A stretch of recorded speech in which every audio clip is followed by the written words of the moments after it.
par rapport ak tolluwaayu réew mi ak xëy na mu jàppee ne noonu la autorités yi nekk jamono ji di doxee moom mu mel ne ku fësal ab tiitaange googee am na ci lu mu ci wax côté justice bi am na loo xamante ne par rapport ak une certaine mainmise entre guillemets bi mu wax ne xëy na moom la jàpp ne mu ngi ci biir justice boobee ba tey waaye également la mu wax ne yaakaar dafa tàmbalee yàqeeku jëmee ci askan wi nga xamante ne moom moo tànnoon njiit yilee ba jamono ji ñoo fi nekk njàngat li xëy na tiitaange googu tey buñ koy wax ci yan kii lañ mën a sukkandiku ba mën a wax ne tiitaange am na jëme ci réew mi. nga bëgg a dégg dëgg.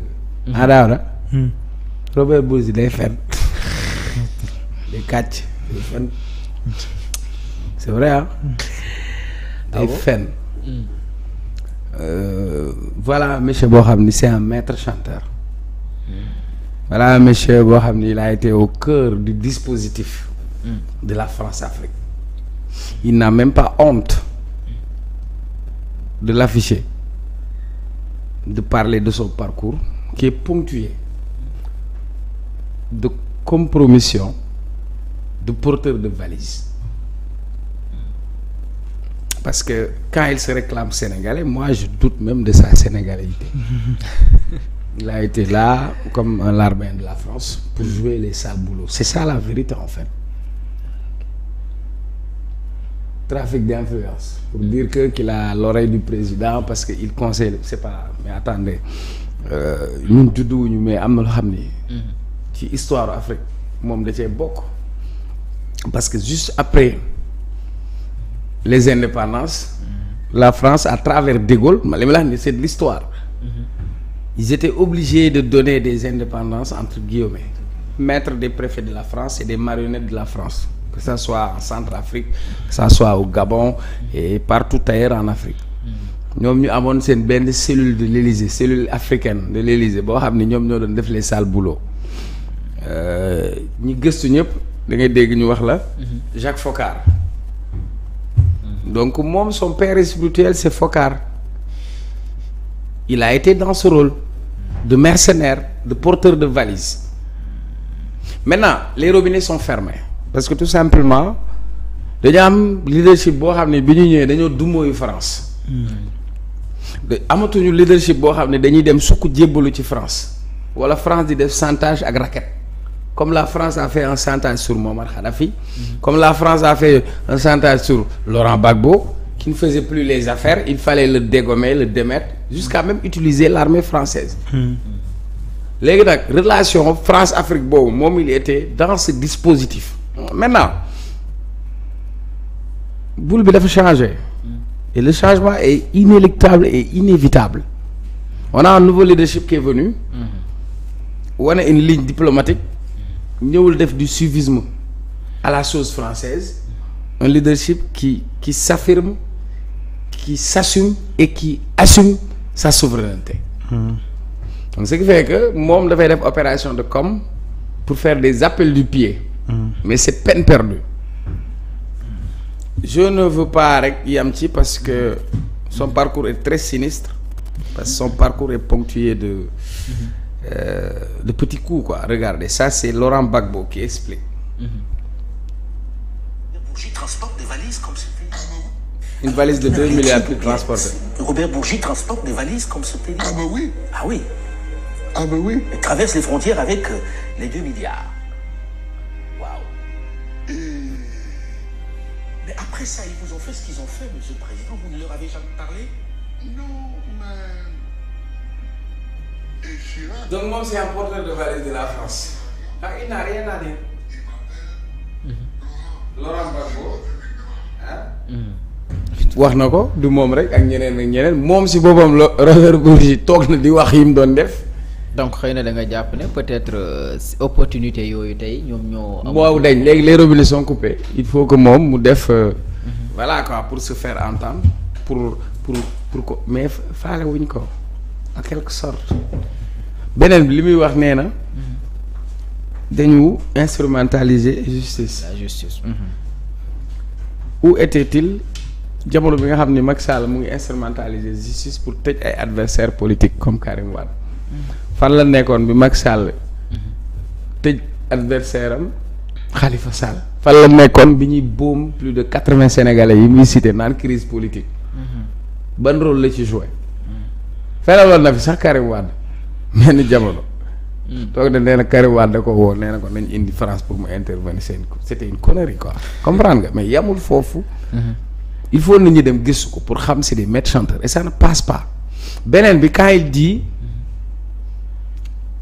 un pauvre ne construit pas un pays un pauvre ne donne pas des emplois. yéeg yan riche la wax moom ñi mu cité ñëpp c'est des gens yoo xam ils sont supposés être des détourneurs de deniers publics des prédateurs de nos ressources. Est-ce qu'on peut construire un pays avec le détournement de deniers publics? Est-ce qu'on peut construire un pays avec le pillage de nos ressources systématiques? Donc pour moi il n'a rien à dire vraiment qu'il aille se faire foutre quoi. Excusez du terme quoi, qu'il aille se faire foutre quoi, tu vois. Voilà dégg na wolof dégg na français moo tax ma jàmbal ko nii ba mu dégg ko. parce que ji nga Ahmed dafa am ñoo xam ne. te nga wax bisu may li ma sama café. dafa am ñenn ñoo xam ne. dafa am benn lu ñu bëgg a andi. mooy dañoo bëgg a gëm loolee Sénégalais ne. dafa am ñoo xam ne. dañoo risque quoi et Sénégalais yi. dañ leen iñaane. c'est la ñème fois ngay dégg moo bu mel noonu. yaa ngi ni maam bu nekk mosquée mu sante bu Thiès. boo ko déggee danaan on dirait que être riche ci réew mi crime la. tey dégg ngay déggaat ku mel ni Robert Bourgi mu naan la. ñenn ñi ñu riche ñi ci boppam dañ leen war a bàyyi doxal est-ce que tey réew. depuis bi Sénégal nekkee Sénégal ba tey. wax ma ña détourné alalu réew mi lan lañ ci def. demal añam. est-ce que dëgg-dëgg. les 30 milliards yi nga xam ne moom lay cautionné. boo ko defoon añam dina toll foofu. c'est-à-dire dafa am loo xam ne moom la nit ñi war a comprendre. c'est inadmissible réew mu mel ni Sénégal. et on te dit ay jamono moom ak Japon ñoo tolloo woon. tey fii Sénégal toll nii tey fii Sénégal toll. ñu ne la ñooñu raw nañ ñu. réew yooyu raw nañ ñu parce que. réew yooyu raw nañ ñu parce que. li tax ñu raw ñu. ñoom détourné wu ñu. réew yooyu dafa am li nga xam ne maanaam catastrophe naturelle dafay am à tout moment. ñun dafay naaj. dafay taw. ñun am nañu ressource nu nit ñi amul mais pourquoi réew yooyu raw ñu. li tax ñu raw ñu parce que y a des Sénégalais yu nekk fii. loo xam ne askan lëmb ñoo ko soxla ñoom ñu jëriñoo ko. nan la xel mën a xalaatee fuñ ne la dañoo génnee 700 milliards. pour lan inondation pour inondation. de 700 milliards yoo xam ne boo ko jëndee woon ay mouchoirs. pendant les 12 ans di teg bu tawee fii du taa. au moment où on te dit que. jël nañ xaalis bu bari def ko ci li taal lampe yi.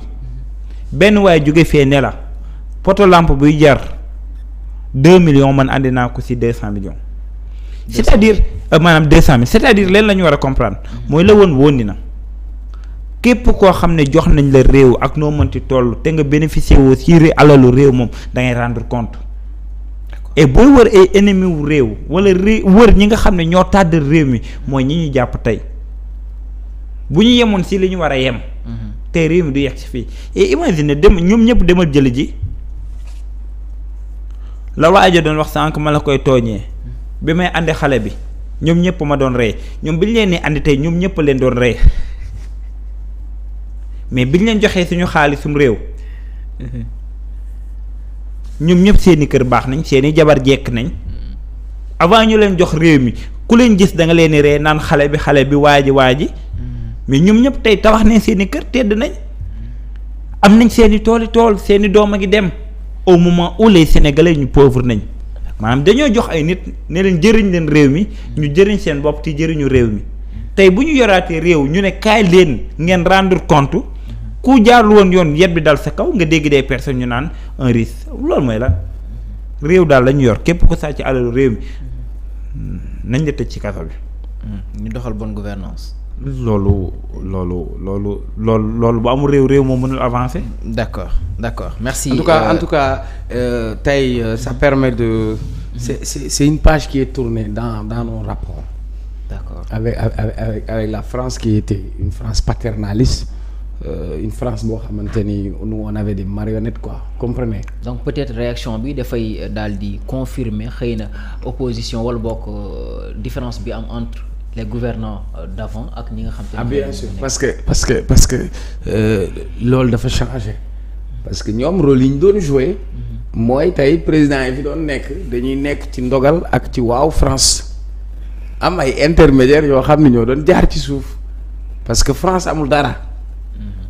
La France s'est construite sur le sang et la sueur des Africains maintenant nag cordon ombilical bi mu ngi deñ mosoo am ay leaders yoo xam ni dans la classe politique on vient te parler de souveraineté économique et monétaire.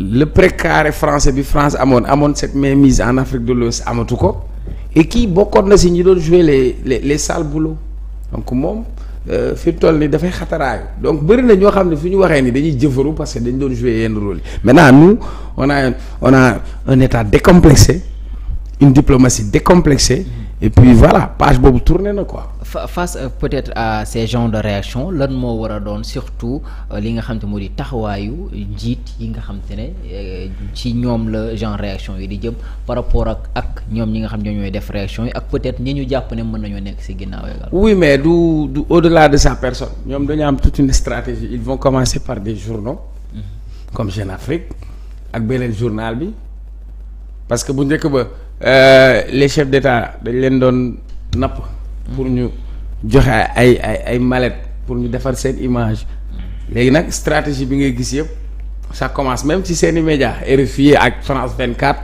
donc ñoom dañoo déployer beaucoup de moyens pour continuer gagner cette bataille de l'opinion maintenant taxawaay bi ñu war a gën a am mooy ñu gën a dëggal suñu bopp mais beneen taxawaay bi ñu gën a jublu ci liggéey ngir moom suñu bopp surtout souveraineté baax na trop mais dafa am ay secteur stratégique yoo xam ni sax France dañ cee war a génnee loxoom parce que lu mel ni ndox mi ñuy naan seen eau français ñoo ñu koy gérer ñu ngi nii li ñuy liggéey nii ça passe par internet kat moo am le monopole c'est Orange fan la entreprise française donc de plus en plus il faut que sur ce long chemin vers la souveraineté que mooy li sa maam Masmoud Diop doon kaas ci jamono yu njëkkee balaa ñoom Sonko du judd xam na ñoom lu ñu doon wax moom sa réew bëgg sa réew moom sa réew foofu lañ toll tey waaw moom mi ab kulu naa la rek kulu naa la jarul sax toppatoo te mu ngi koy dégg parce que moom fii la juddoo Ndakaaru gii la juddoo naar libanais yi dëkk fii la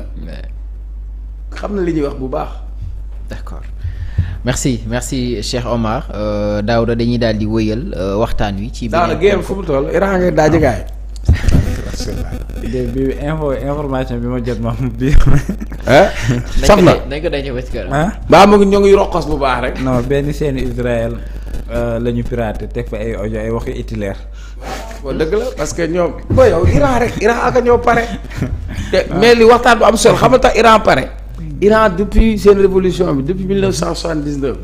ñu bloqué leen. Iran tëju di defaru rek. dañuy bañ a yàq sa fil. d'accord dinañ si ñëw xëy na ci fin bi dinañ ko daal di.